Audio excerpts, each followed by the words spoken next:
What is at the bottom of that pile? Behind the net, the batter for the Orr! On the Orr! Orr to the Boston Red! Play made. The puck is drawn to his feet. This was a big difference. Hold it. Hold it. You're not that for come on, man.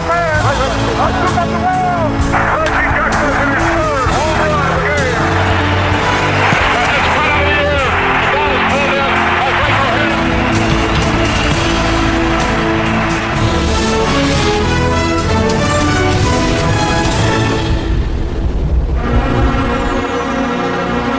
Hello, I'm Chris Fowler for SportsCentury. His appeal was a mix of sex and sock. His smile was so dazzling that he made the girls squeal. He was a real knockout, so was his left hook. Oscar De La Hoya seduced the public and punched out his opponents. Like most who make their living by rendering other people senseless, he came from hard circumstances. And to remind himself of those East LA roots, he carries a $1 food stamp in his wallet.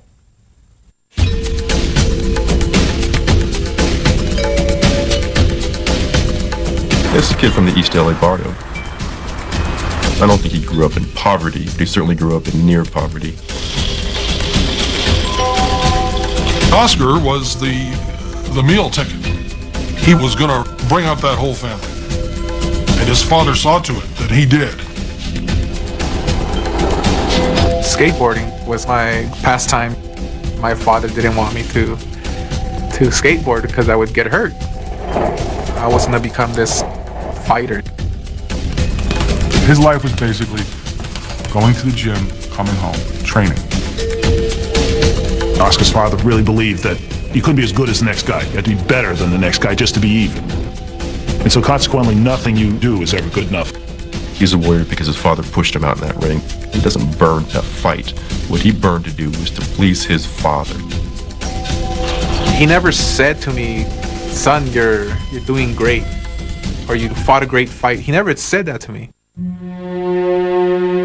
His mother was the shelter. His mother was the person who people saw to give the joy to that family.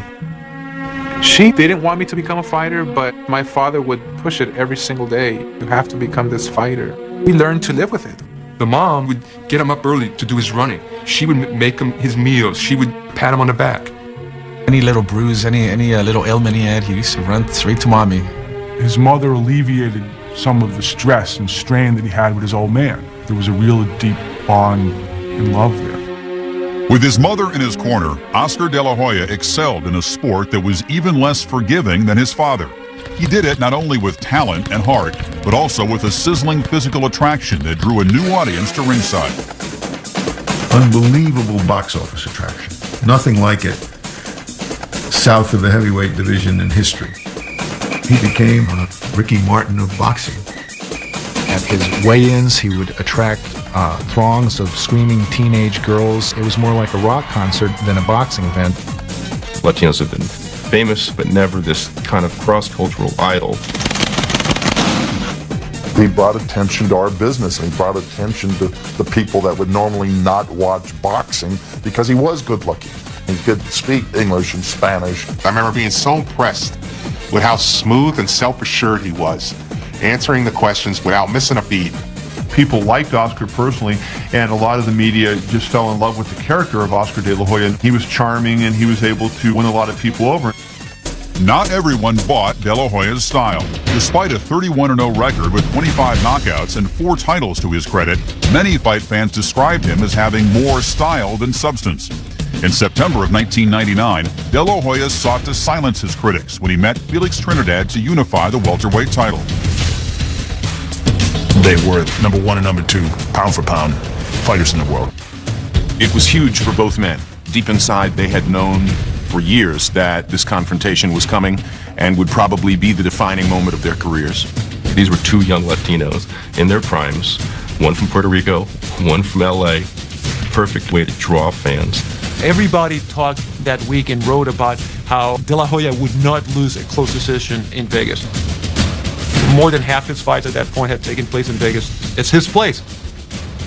Before a packed house charged with high rollers and not a few adoring women, the Golden Boy fulfilled his role as the city's major boxing attraction since Mike Tyson had fallen into general disfavor. Sticking and moving, De La Hoya was dominating. Oscar looked beautiful. Right hand by De La Hoya, right up the middle. He was doing what he wanted to with Trinidad, short of knocking him out. My trainers told me, box. You have to box. That's the way you're going to beat him. I was sticking my jab in his face anytime I wanted to. I was having a great time in that ring. Trinidad was beaten up. Felix wasn't used to that kind of speed, and I think through 9 rounds, Oscar clearly was the winner of the fight. In fact, I left after the 9th round to go to my television site to do my broadcast, knowing full well he'd won the fight. Outclass is too big a word for what's happening here, but it's verging on that. Then the unexpected happened. De La Hoya's flash, speed, and precision left him. Oscar is just running now. He's not fighting back at all. You couldn't understand why stop. I wasn't sure if he didn't want to get hit anymore or what it was. It's very bizarre. Oscar De La Hoya's instincts as a fighter should have said, okay, I'm going to take this guy out. But that never happened. When it was Oscar De La Hoya's time to be able to define his greatness, he ran. Trying to do just enough to keep Felix off of him, virtually giving away the round. He ran out of gas, and he was running for those 3 rounds to save his life. Trinidad is a big puncher, and Oscar knew that if he stood and traded punches with Trinidad in rounds 10, 11, and 12, he was going to get knocked out. That was the moment that defined Oscar De La Hoya. He really wasn't prepared to step up and seize the moment and be a great fighter. The winner by majority decision, There was no way he won 7 rounds to win that fight. The last 3 rounds, I was backpedaling a bit, boxing, but for some reason he got the decision. I was never sure that Oscar really wanted to win the Trinidad fight. He didn't portray life and death type desire in the ring that night. Professional judges don't like running. Even if Trinidad wasn't being effective, he was aggressive. Oscar was just a one-trick pony and could not adjust. He had vindicated all the critics who said, you see, he really doesn't want to be a fighter. He's not really a tough guy. If De La Hoya's first loss placed his toughness in deeper doubt, support from an unexpected source helped heal his battered pride. That was the first fight where Oscar's father went up to him and says, hey, you fought well and I'm proud of you. He once told me that he would give up all his belts and his medal and everything else to hear his father say that he's a great fighter. Now he was down. He didn't need to be beaten on by anybody else. For that instant, at least, his father could say, you did a good job. He knew that deep down inside it was hurting me. He was the only person that was going to make me feel better about myself. He embraced me and told me, hey, don't worry about it.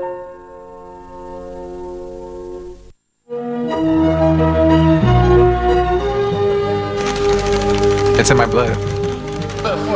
I sometimes say that I hate the sport, but deep down inside I love it.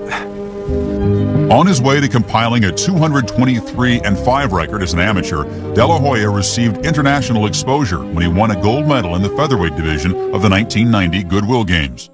Meanwhile, his mother was fighting a battle she wouldn't win. After winning the gold medal, I found out she had cancer. It was a pain that I've never felt before. She had missed a few sessions of chemo without the doctor's consent. She wanted to see Oscar win one more time before she got really, really bad. On October 28, 1990, De La Hoya lost his biggest fan. Cecilia succumbed to breast cancer. It happened suddenly to him in a condensed period of time. She's telling him that she was very sick and was uncertain about the future. Then all of a sudden she's dead. Well, I had left boxing for a while. I just didn't want to deal with it. Until about 3-4 months before the Olympic Games, I decided to come back because that was something that she always wanted her son to do. He vowed that he would win the gold medal for his mother. It was the most oft written about part of the whole Olympic experience. It makes Oscar's story very much like a TV movie. It endows him, as far as the public can see, with this extraordinary virtue that he's going to win for his mother in heaven. Driven by the pledge to win Olympic gold in memory of his mother, De La Hoya reached the final in the lightweight division in Barcelona in 1992. He and German Marco Rudolph battled into the 3rd round. There was about a minute left to the fight. I closed my eyes and threw a left hook and dropped him. Huge left hand by Oscar De La Hoya. Oscar De La Hoya has kept the promise to his mother.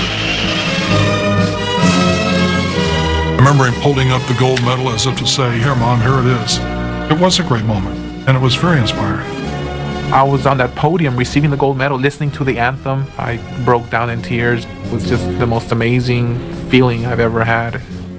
And that not only interests male sports fans, it interests women sports fans, because they see a beautiful kid who is looking towards his mother with sad eyes, fulfilling this destiny. As soon as he got back into town, first thing he did, he placed the gold medal at her gravesite. Stood there for hours talking to her and told her, here's your gold medal that I promised you. After paying his respects to his mother, De La Hoya tuned his eyes toward the professional ranks. His likely choice as a manager was Shelley Finkel, who had financially nurtured the prospect during his amateur career. But Oscar's father, Joel Sr., blocked the way. The one thing that Joel De La Hoya said was they were not going to sign with Shelley Finkel no matter what. He'd invested about $100,000 plus, including hospital expenses for Oscar's mother when she was dying of cancer, burial expenses for the funeral. All of a sudden, Finkel can't get his telephone calls to Oscar answered. That's a stain on his reputation, even though maybe it wasn't him who was making the decision. They went wherever the money was. With Joel Sr. calling the shots, De La Hoya accepted an unprecedented $1 million management deal with untried New Yorkers Steve Nelson and Robert Middleman. After Oscar's first pro fight, Bob Arum signed on as his promoter. The plan was to build the record and build the exposure and have him constantly out in front of the public. He fought a who's who of nobodies, has-beens, I was very careful with him. By the end of 1993, De La Hoya had won his first 11 pro fights, 10 by knockout. But when he wasn't winning in the ring, he was falling victim to fortune. The balance between normalcy in life and this goal to become a money-making machine was thrown totally out of whack at that point. Oscar was spending as much as $10,000 a day on Lamborghinis, on clothes, on pool tables. After that year, he had about $4,000 in his bank account, and he hadn't even paid his taxes. With his first title fight looming, De La Hoya became distracted by an identity crisis.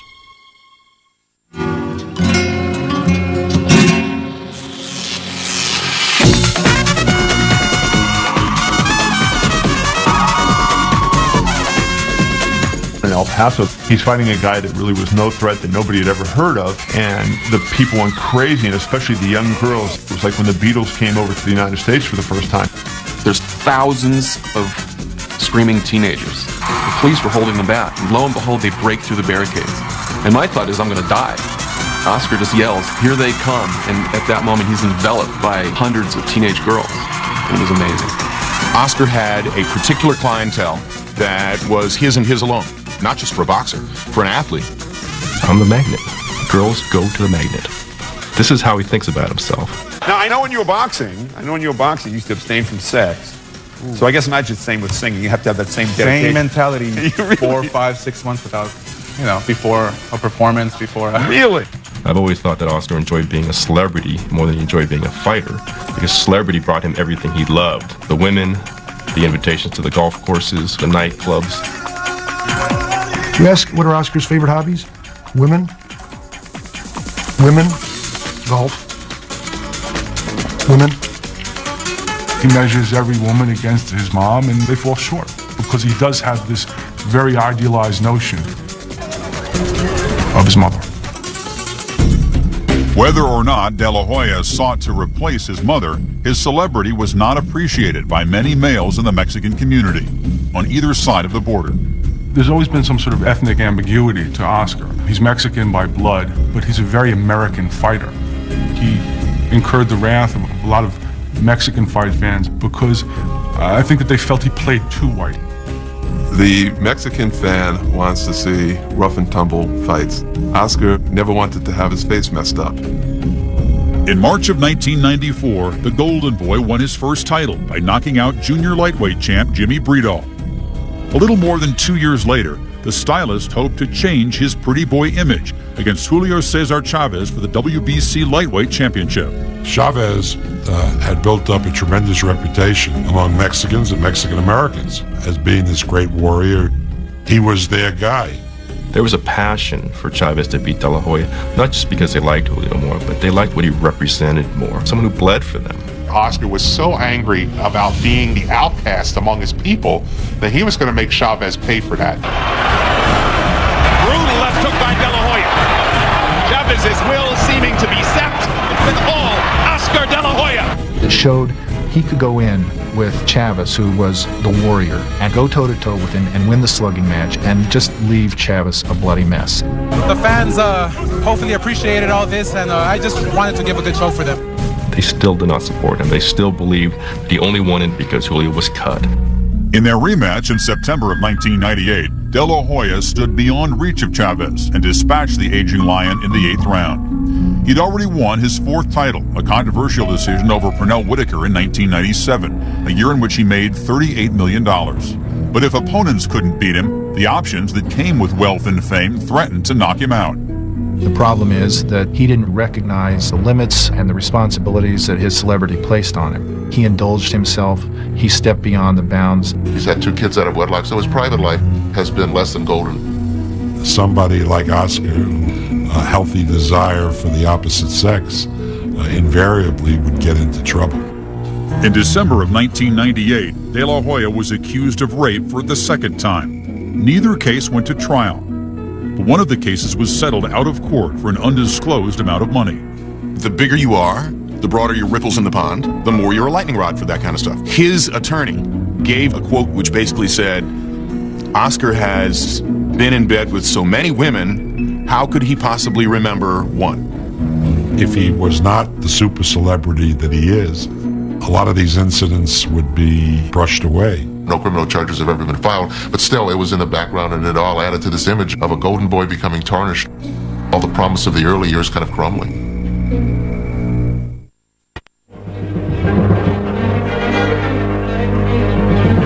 There's no in between. You either think he's the golden boy, or you think he's the devil, and there's something phony about it. You can never tell with Oscar what's from Oscar and what's from the inner circle, which is another way of saying Oscar's father.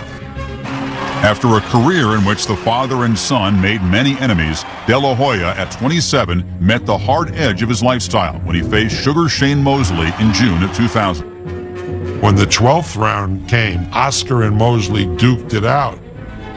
But Oscar was the tired fighter, and Mosley was a lot fresher. Shane Mosley is out hustling Oscar De La Hoya, out working him, out fighting him when it matters most. When it was over, De La Hoya was crushed. For the first time, the golden boy, in his own mind, knew he'd lost. And he didn't handle it well. Why not give it a draw or something, you know? I mean, but to take it away from me like that, I just don't feel it's justice. He was the golden boy who was never going to lose and was going straight to the Hall of Fame, and it confused him. Although De La Hoya would later admit that Mosley had legitimately beat him, he fired trainer Roberto Alcazar, who had been with him since his amateur days. Then he split with Bob Arum, the promoter who had helped him earn over $125 million. Oscar begins to feel very threatened by people who have control over his money. He had felt threatened by Arum for years. Oscar exhibited a certain type of ruthlessness in his pursuit of independence. After compiling a 32-2 record over 7.5 years, De La Hoya took a 9-month hiatus to pursue a childhood fantasy, singing. His first album, titled Oscar De La Hoya, topped Billboard's Latin dance charts for several weeks. I've always had this dream of recording an album. Got nominated for a Grammy. I was pretty happy about that.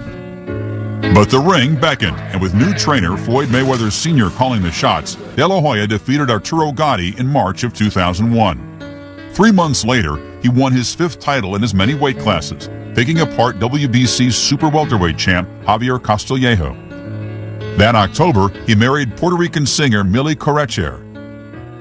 I think that he's had his fling with life, and now he is going to be happy in a monogamous relationship. I've had my ups and downs in my personal life, and I finally set my priorities straight.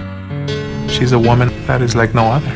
He's found somebody who truly loves him. That's the thing that has been missing from his life ever since his mother died. His private life stabilized, De La Hoya tended an old wound by reconciling with Bob Arum in 2001. In September of 2003, he was beaten again by Mosley, and a year later he suffered the first knockout of his career by middleweight champ Bernard Hopkins. Despite the losses, De La Hoya remained highly bankable. It would have been unthinkable decades ago that a Hispanic fighter would have the economic impact on the sport that he has. It's no longer unthinkable. I think that Oscar fights because he has a passion to fight, and I personally believe that passion is directly related to his need, his desire to try to please his father. But as for the notion that Oscar's joy has come in any way from his millions, his titles, his public, I don't buy that at all. I think that Oscar's life is a constant struggle of being caught between two worlds, and he hasn't yet found the one place where he really wants to be, and he's not going to find that until boxing is all done with. The year before he won his gold medal at the 1992 Olympics, Oscar De La Hoya was held up at gunpoint on the very streets of East LA from which he had sprung. 3 thugs robbed him of $150. Hours later, his doorbell rang. When he answered, he found his wallet and all of the money. "I guess they knew who I was," he said. Sometimes a reputation can be a handy thing to have. For SportsCentury, I'm Chris Fowler.